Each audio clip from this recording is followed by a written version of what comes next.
In the quiet town of Ravenswood, nestled amidst dense woods and foggy mornings, there was an old, creaky house that had long been the subject of local legends and whispers. Its most infamous tale was that of a doll, a seemingly innocent porcelain figure with wide, glassy eyes and a perpetual, unnerving smile. This doll had once belonged to the Larkin family, who had been tragically torn apart by a series of bizarre and horrifying events. It began when young Emily Larkin received the doll as a birthday gift from her grandmother.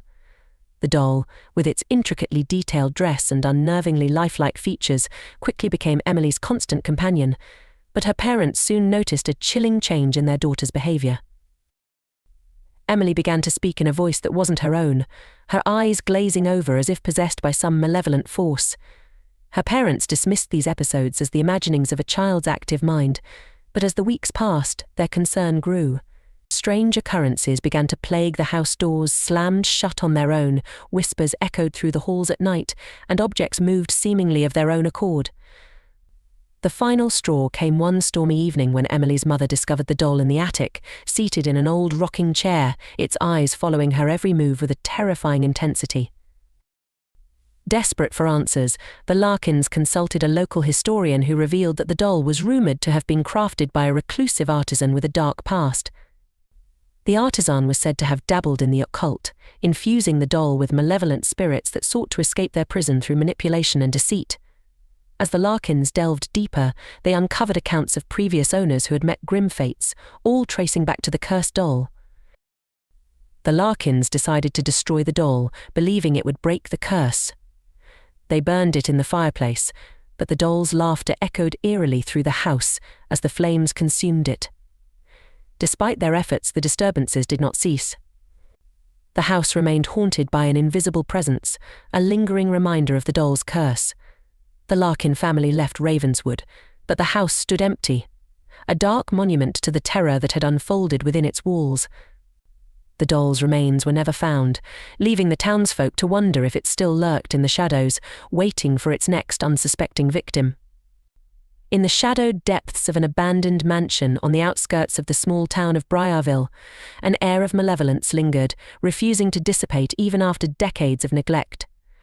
The mansion, with its decaying walls and cobweb-draped chandeliers, was infamous among locals for its chilling history.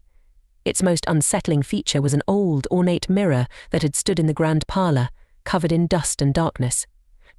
The mirror was said to hold a sinister secret, one that had claimed the lives of several curious souls who dared to uncover it. The tale began with the arrival of a young historian named Clara, drawn to the mansion by the promise of uncovering its hidden past.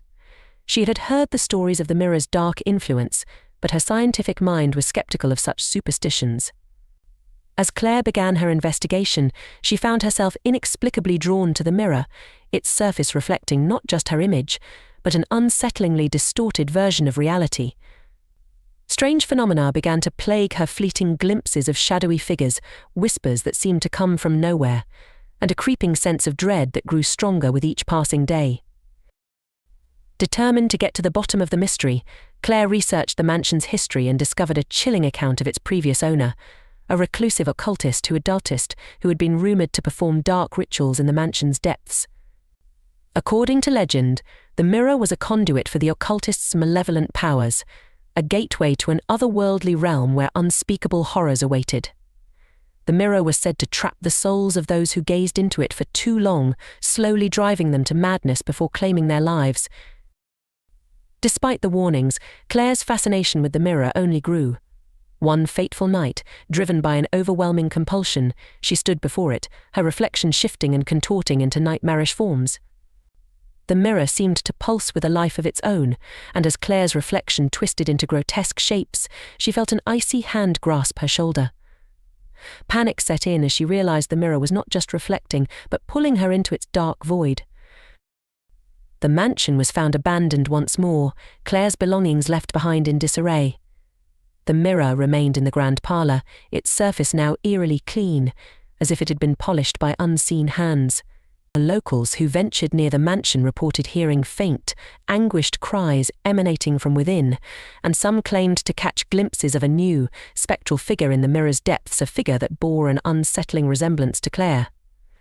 The mansion stood as a grim reminder of the mirror's insidious power, a place where the line between reality and the supernatural had irrevocably blurred, and where the darkness of the unknown continued to lurk, waiting for its next victim. In the heart of a remote village, where the fog seemed to hang thicker and the shadows stretched longer, lay the decrepit Barton estate. Its once grand facade was now marred by time and neglect, with ivy creeping up its cracked walls and the garden overrun with thorny brambles.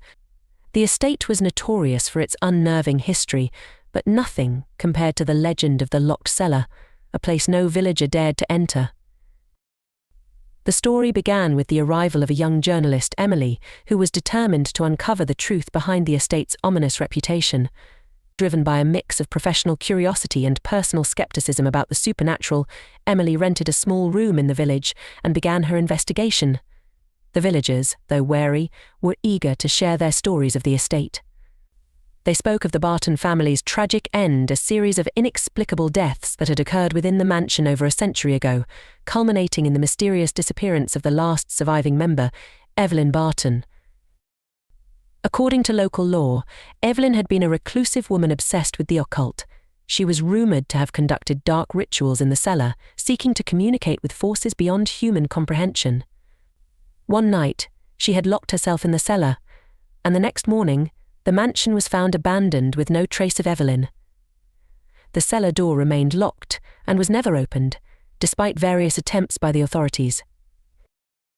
Emily, undeterred by the villagers' warnings, made her way to the Barton estate. The mansion's interior was a labyrinth of dust-covered furniture and faded tapestries, each room holding its own secrets. The air was thick with an oppressive silence that seemed to amplify every creak and whisper. As Emily explored, she found strange symbols etched into the walls and ancient books with cryptic writings, further fueling her determination to uncover the truth. Finally, she arrived at the cellar door, a heavy iron-bound structure that seemed to pulse with an unsettling energy. Using her tools, she managed to pry it open, revealing a dark stairwell that led down into the abyss.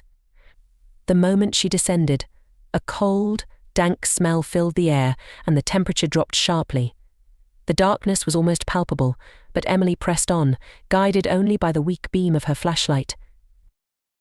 The cellar was a cavernous space filled with old furniture covered in sheets and dusty, broken mirrors. In the center of the room was a large, ornate altar, covered in strange, faded symbols and surrounded by ancient, charred candles. Emily's flashlight flickered, casting eerie shadows that seemed to move on their own. As she examined the altar, she found an old diary, its pages yellowed with age. The diary belonged to Evelyn Barton and detailed her descent into madness, her increasingly desperate attempts to summon entities from another realm. Just as Emily was about to leave, she heard a soft, almost imperceptible whisper coming from behind her. Turning around, she saw shadows coalescing into a dark figure, its eyes glowing with an otherworldly light. Panic surged through her as the figure reached out with a spectral hand. The temperature plummeted, and the cellar was filled with an oppressive sense of malevolence. Emily scrambled back, but the darkness seemed to close in on her, the shadows writhing and pulsating as if alive. In her frantic escape, Emily stumbled over the altar and accidentally knocked over a candle, which ignited the old, dry materials around it. The flames quickly spread, and the cellar was soon engulfed in a fiery inferno. As Emily fled the estate, she glanced back to see the mansion illuminated by the flames, the dark figure's anguished screams echoing through the night. The Barton estate was reduced to ashes, and the villagers watched in a mix of relief and fear as the fire consumed the last remnants of the cursed mansion. Emily was never seen again, and her disappearance became just another chapter in the estate's dark history. The locked cellar was lost to the flames, but the stories of the Barton estate lived on, a grim reminder of the forces that lurked in the shadows and the price one might pay for delving too deeply into the unknown. After the devastating fire that consumed the Barton estate, the village of Ravenswood was left in a state of uneasy calm. The once grand mansion had been reduced to smouldering ruins, and with it, any lingering hope of uncovering the mysteries hidden within its walls seemed lost. However, the legend of the Barton estate did not end with the flames. It evolved, becoming an even darker tale that would haunt the village for years to come. The villagers, while relieved that the source of their fear was gone, could not shake the feeling that something malevolent had been released from the estate. Strange occurrences began to plague the village. Lights flickered without explanation, whispers filled the night air, and some villagers reported seeing shadowy figures lurking in the fog. It was as if the estate's dark presence had seeped into the very fabric of the village, spreading its malevolence beyond its former boundaries. Months after the fire, a group of amateur paranormal investigators, intrigued by the stories of the Barton estate, arrived in Ravenswood. They had heard of the estate's tragic end and were eager to explore the site of the mansion's ruins.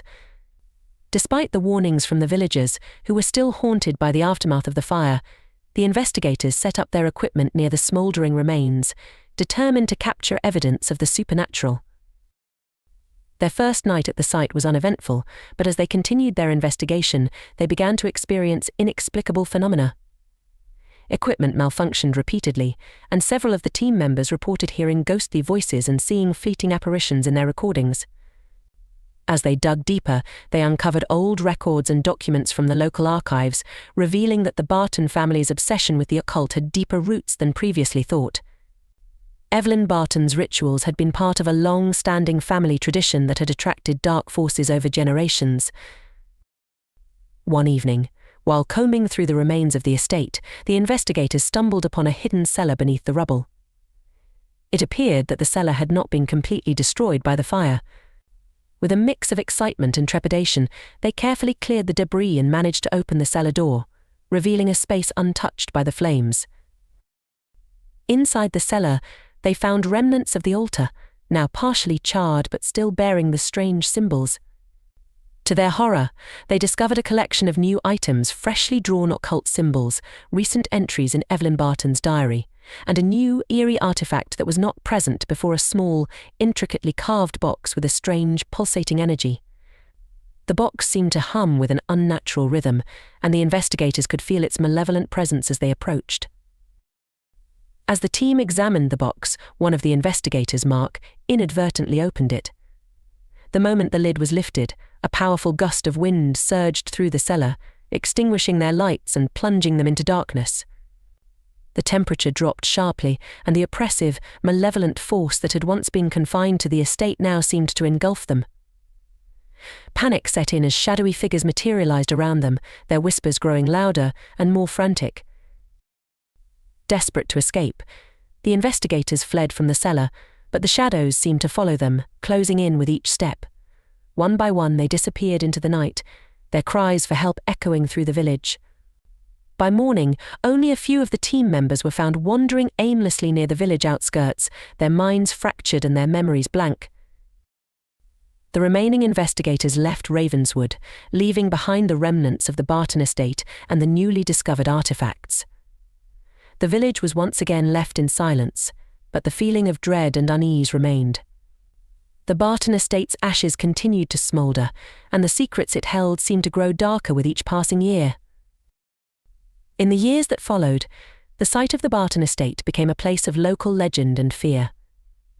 Though the ruins were eventually cleared and the land sold, no one dared to build or live on the site.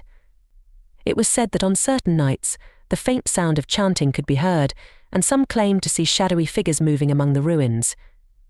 The Barton estate became a grim reminder of the dangers of delving into the unknown and the price that some would pay for uncovering secrets better left buried.